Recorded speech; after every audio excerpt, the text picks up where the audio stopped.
Bupati, calon guru penggerak angkatan 7, hari ini meminta waktu dari Bu Kartini selaku Kepala Sekolah SD Negeri 1 Bedengan untuk melakukan wawancara terkait pengambilan keputusan berbasis nilai-nilai kebajikan sebagai pemimpin sekolah.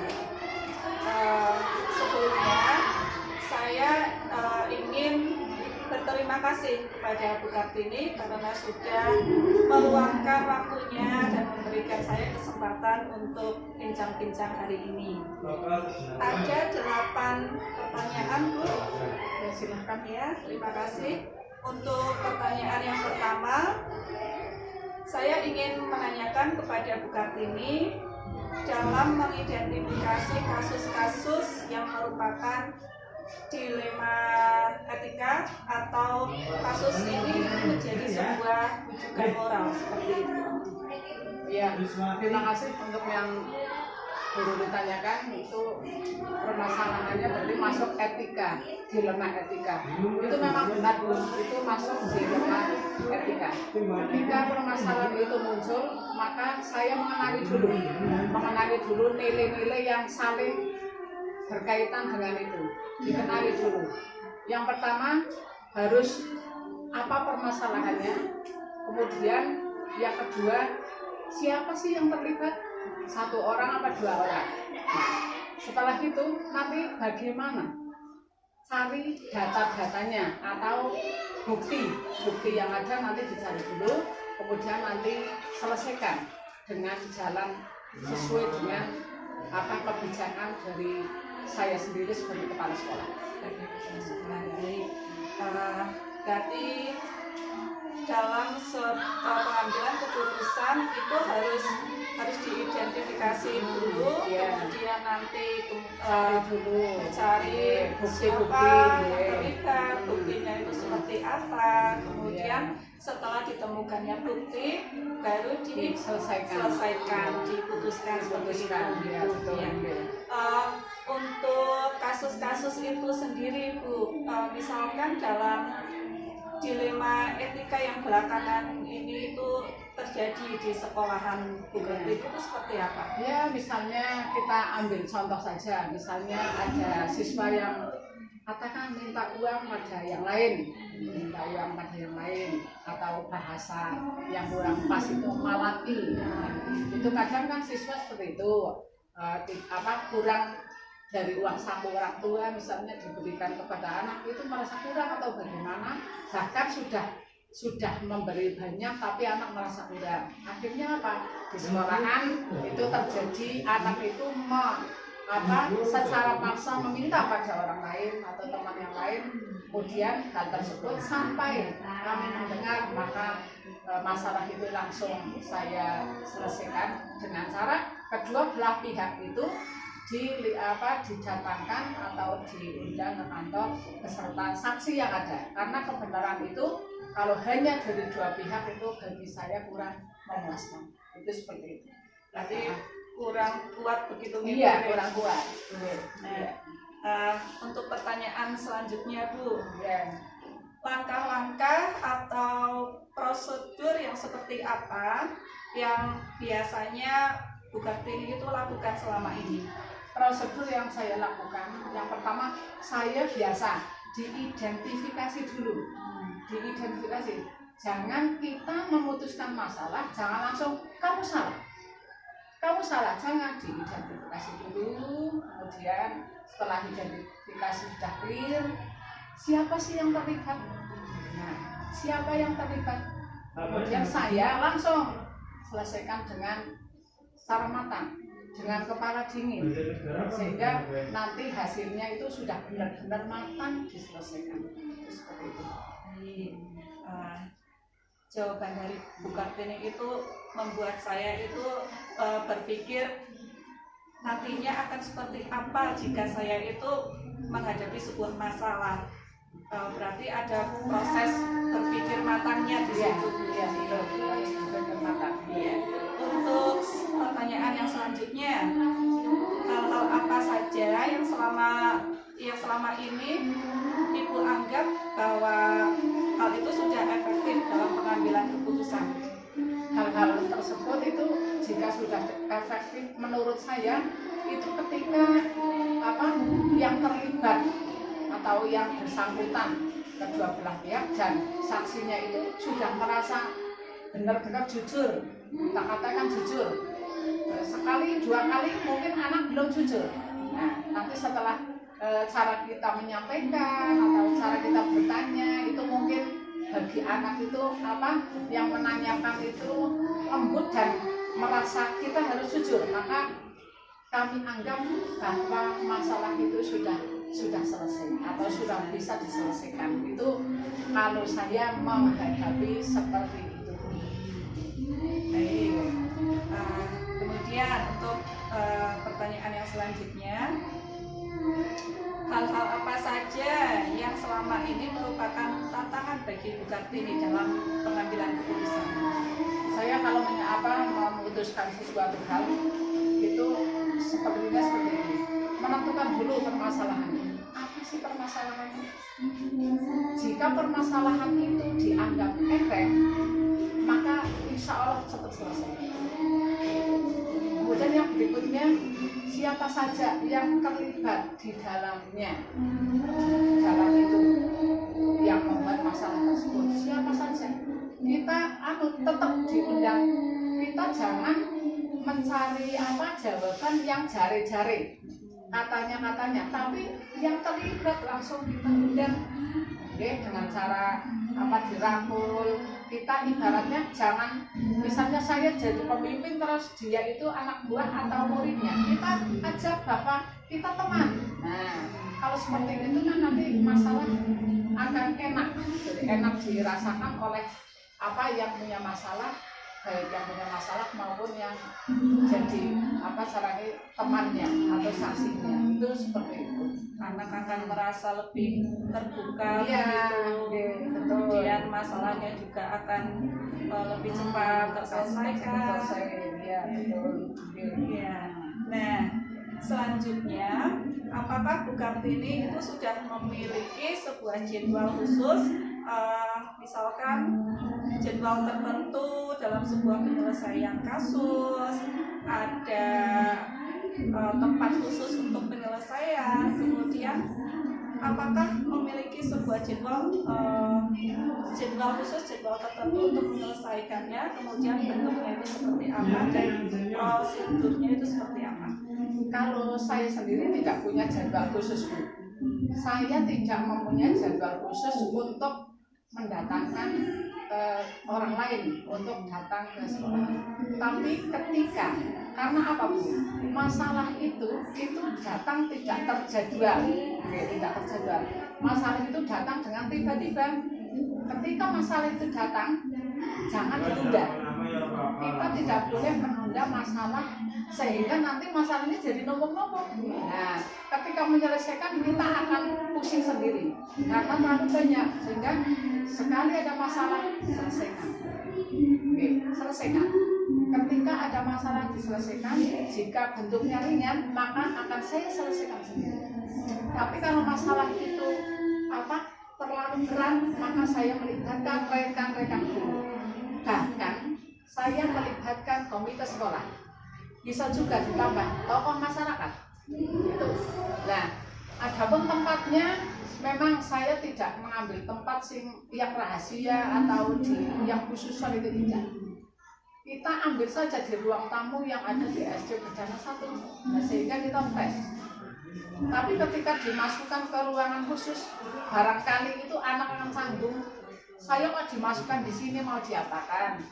Saya mau diapakan sama bu guru kan seperti itu. Sehingga saya memilih dengan tempat yang ada saja, sesuai dengan kondisi sekolah yang ada seperti itu, tanpa jadwal. Oke, langsung. Kadang anak itu berpikir ketika sudah bertemu dengan kata-kata ayo ke kantor, seperti itu saja anak-anak sudah merasa takut ya mungkin.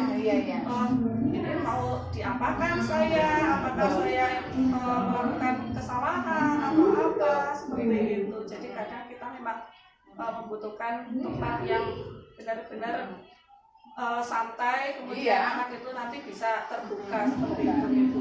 Ya ketika menyuruh yang bersangkutan kita tidak boleh, jangan bilang, intinya kalimatnya diganti, ya jangan dia kata jangan dia dia baca lain ikut guru yuk. Jadi nanti anak tidak tahu kita mau kemana, ya padahal kan mau curhat ya sesuai dengan yang direncanakan itu. Nah, yang diambil ya anak-anak yang termasuk apa yang panjenengan katakan, itu seperti itu. Nah, kemudian dari pihak-pihak yang terkait yang sudah Kartini sebutkan tadi, adakah pihak yang selama ini itu mempermudah Bu Kartini dalam pengambilan keputusan? Itu saya katakan, kalau masalahnya artinya saya insya Allah bisa selesaikan sendiri, bisa memutuskan sendiri. Tapi kalau masalahnya banyak, memang saya selalu membutuhkan rekan-rekan untuk bermusyawarah, untuk curhat, supaya masalah itu tidak terlantur, misalnya tidak sampai ke sana-sana. Jadi kita selesaikan dulu, jangan sampai keluar itu. Jadi yang utama ya teman kita, rekan kerja di SC 1 kerja, semua tidak saya milih Bu A apa Bu B, tapi semua saya libatkan biar jika ada pertanyaan, kepinginnya saya itu jawabannya itu menyatu, jawabannya itu satu bulat. Tidak ada saya bilang A, guru yang lain B dan begitu. Nah, sehingga saya usahakan itu intinya seperti itu. Ya jawabannya itu tepat. Untuk pertanyaan yang terakhir Bu, ini sudah 8 berarti. Nah, menurut dari Bu Kartini ini selalu melibatkan rekan kerja yang ada di sekolahan Bu Kartini. Itu. Kemudian yang terakhir, dari semua hal yang telah disampaikan oleh Bu Kartini, tadi pembelajaran apa yang dapat Ibu petik dari pengalaman dalam mengambil keputusan dilema etika? Ya, alhamdulillah dalam pembelajaran dilema etika itu saya memang sudah latihan dari awal saya menjadi guru.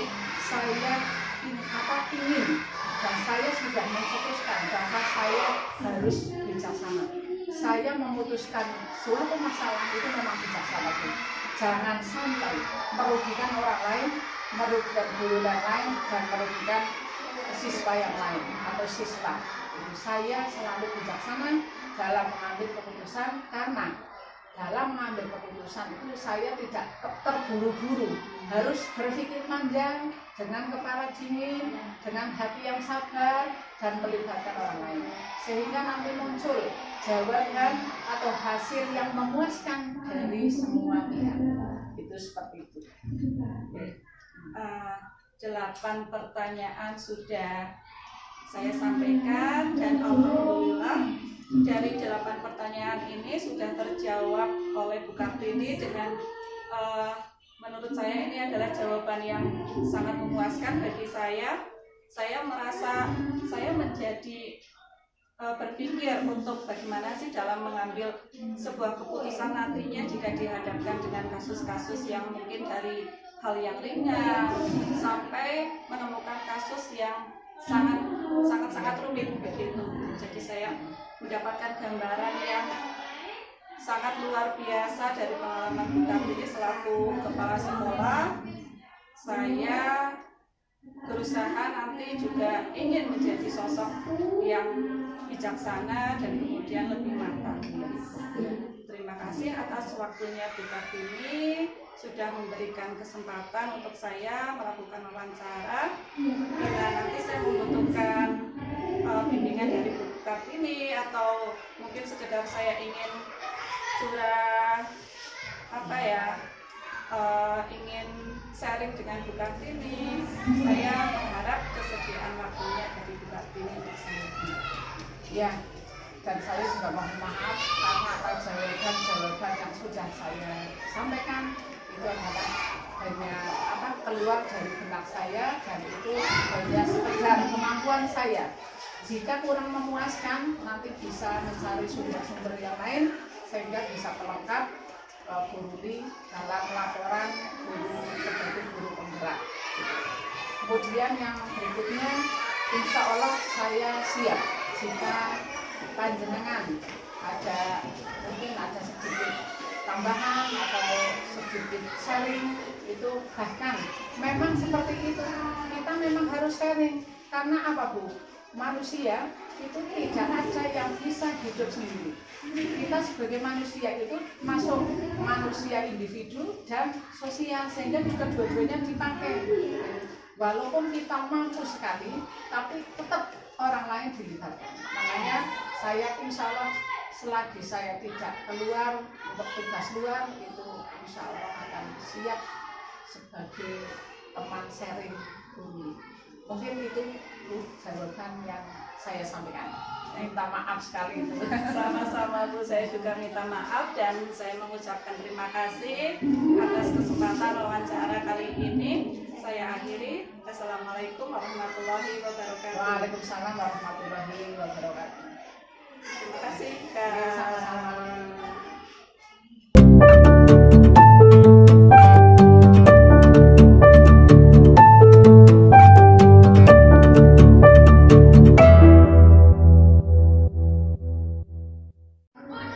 Assalamualaikum warahmatullahi wabarakatuh. Waalaikumsalam warahmatullahi wabarakatuh. Saya Rulivia Ratnawati, calon guru penggerak angkatan 7 dari SD Negeri 1 Bedana. Hari ini saya akan melakukan wawancara dengan Pak Agus Suwanto selaku Kepala Sekolah SD Negeri 2 Gunung Langit, Pak. Terima kasih atas waktu dan kesempatannya dari Pak Agus. Ada beberapa hal yang ingin saya tanyakan selaku pengambilan keputusan yang dilakukan oleh pemimpin Pak Agus Suwanto selaku Kepala Sekolah. Ada 8 pertanyaan yang ingin saya tanyakan dengan Bapak. Yang pertama adalah saya akan menanyakan bagaimana Pak Agus dalam mengidentifikasi kasus-kasus yang merupakan dilema etika atau menjadi sebuah rujukan moral. Sebelumnya, Assalamualaikum warahmatullahi wabarakatuh. Waalaikumsalam. Sebelumnya terima kasih kepada Bu Ruli yang telah mempercayakan saya untuk menggali beberapa pertanyaan untuk dalam rangka memenuhi persyaratan CDP calon guru penggerak. Nah, yang pertama itu yang disampaikan atau ditanyakan oleh Bu Ruli yaitu tentang bagaimana cara mengidentifikasi kasus-kasus dilema etika atau bujukan moral.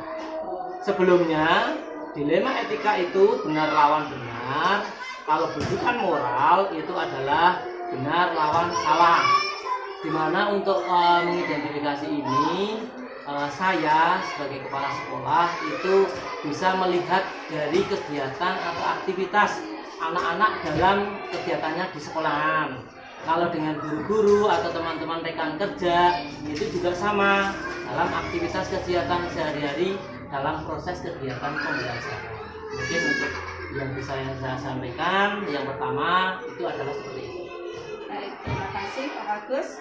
Untuk pertanyaan yang kedua, bagaimana cara Pak Agus dalam menjalankan pengambilan keputusan di sekolah, terutama untuk kasus-kasus ketika ada dua kepentingan yang sama-sama benar atau dua kepentingan yang sama-sama mengandung nilai kebajikan. Untuk yang pengambilan putusan seperti itu memang sebagai kepala sekolah tidak boleh secara langsung atau tergesa-gesa dalam mengambil keputusan. Nah, untuk yang saya lakukan untuk mengambil keputusan tersebut itu yang pertama-tama itu adalah saya melakukan atau mengidentifikasi kasus terlebih dahulu. Itu yang pertama. Yang kedua itu kita melihat atau yaitu siapa yang terlibat di dalamnya.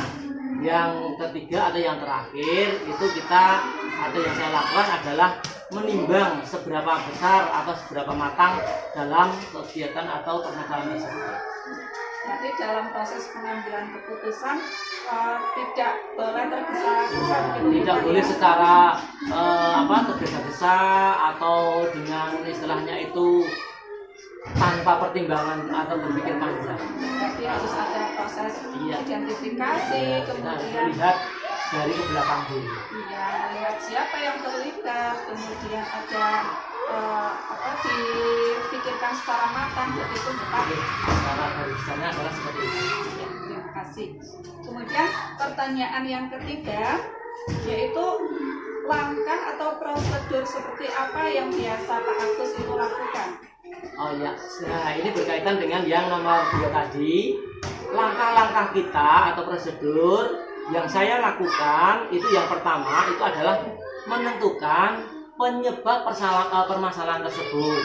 Kita harus tahu apa yang menyebabkan permasalahan tersebut. Itu yang pertama. Yang kedua, nah itu yang melibat atau yang terlibat dalam permasalahan tersebut itu siapa saja. Itu yang kedua. Nah yang terakhir atau yang ketiga itu baru kita dapat menentukan solusinya atau caranya bagaimana kita dalam mengatasi permasalahan tersebut. Mungkin itu seperti itu alurnya. Saya sangat sependapat dengan Pak Agus. Jadi pemikiran yang matang itu benar-benar harus dimiliki oleh seorang pemimpin gitu ya Pak. Iya. Kemudian pertanyaan yang keempat, hal-hal apa saja yang selama ini Bapak anggap itu efektif dalam pengambilan keputusan pada kasus-kasus ini? Oh ya, kalau untuk yang hal-hal yang dianggap efektif itu kita sebelumnya sih memang tidak harus bisa langsung menentukan ya. Yang pertama kan kita agar itu bisa efektif, kita kan paling tidak harus menganalisis dulu. Itu kita analisis dulu, dilihat dulu bagaimana atau yang mana. Nah kemudian baru kita itu seperti tadi yang saya sampaikan, yaitu baru kita menentukan solusinya. Ya, kita lihat dulu permasalahannya, kita dulu lihat pokok permasalahannya, baru kita menentukan solusinya. Ini seperti itu. Baik, terima kasih. Untuk pertanyaan yang kelima, hal-hal apa saja yang selama ini merupakan tantangan bagi Pak Agus dalam pengambilan keputusan pada kasus-kasus dilema etika? Nah ini dalam pertanyaan yang kelima ini sebagai seorang yang dituakan atau sebagai seorang yang istilahnya itu bertanggung jawab, itu kita memang harus berhati-hati dalam mengambil keputusan atau mengambil sikap. Nah di sini seperti yang disampaikan dengan tadi, istilahnya itu hal-hal yang apa ya selama ini merupakan tantangan itu adalah dalam hal mencari keputusan yang terbaik, dan keputusan tersebut itu tidak merugikan atau tidak menyakiti dari semua elemen atau yang di dalam sekolah. Mungkin seperti itu. Jadi keputusan yang pengambilan keputusan terbaik dan keputusan tersebut tidak menyakiti atau tidak berdampak jelek dengan keluarga besar di sekolah tersebut. Tapi diharapkan pengambilan keputusan itu sudah clear semuanya. Iya, tidak tanpa ada permasalahan berikutnya. Tidak ada gundala Iya, lagi. itu sangat istilahnya itu agak susah. Itu dalam pengambilan hal seperti itu. Untuk pertanyaan yang selanjutnya, berarti pertanyaan ke-6 ya Pak. Iya, monggo.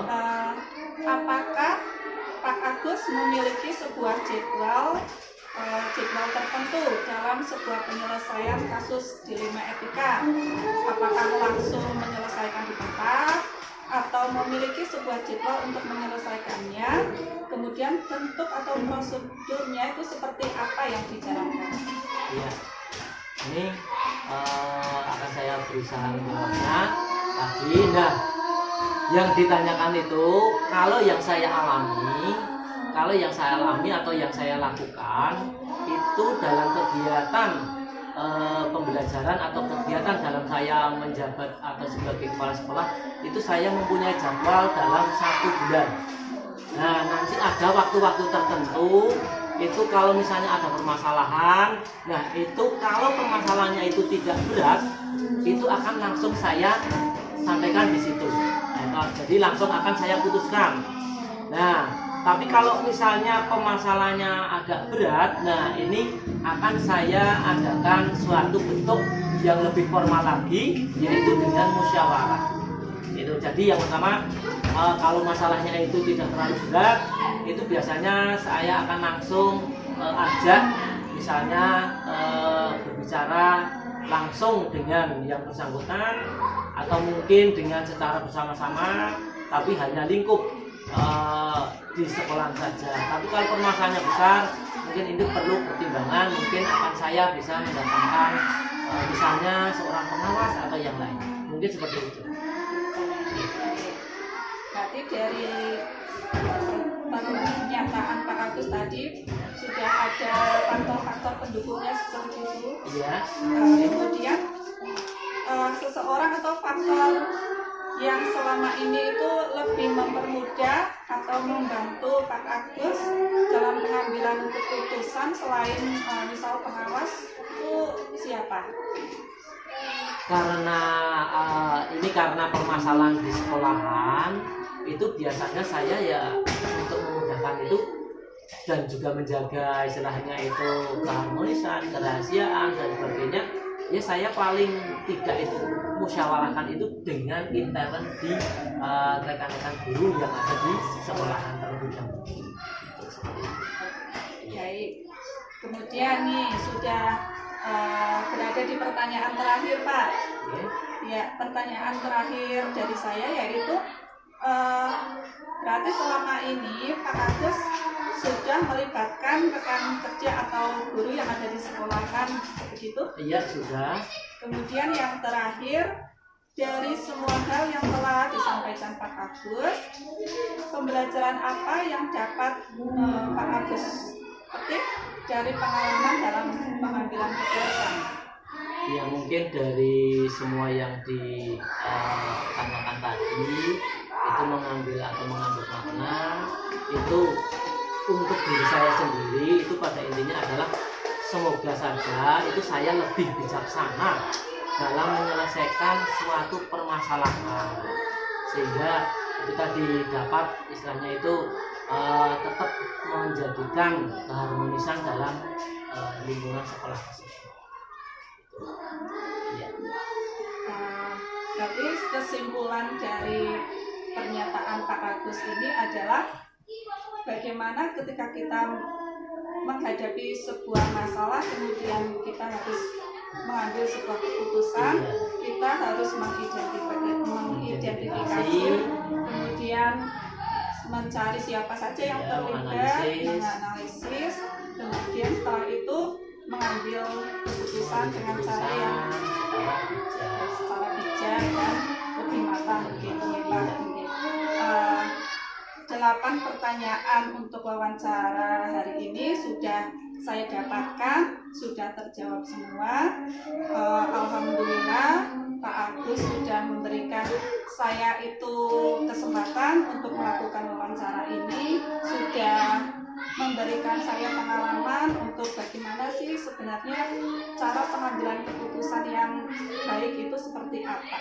Terima kasih waktunya Pak Agus. Mungkin kita bisa ngobrol kembali, melakukan wawancara kembali di lain waktu. Semoga Pak Agus selalu berkenan. Amin. Terima kasih telah memberikan kesempatan saya. Semoga bermanfaat dan apabila ada kekurangannya saya mohon. Sama-sama Pak. Terima kasih. Terima kasih. Sama-sama.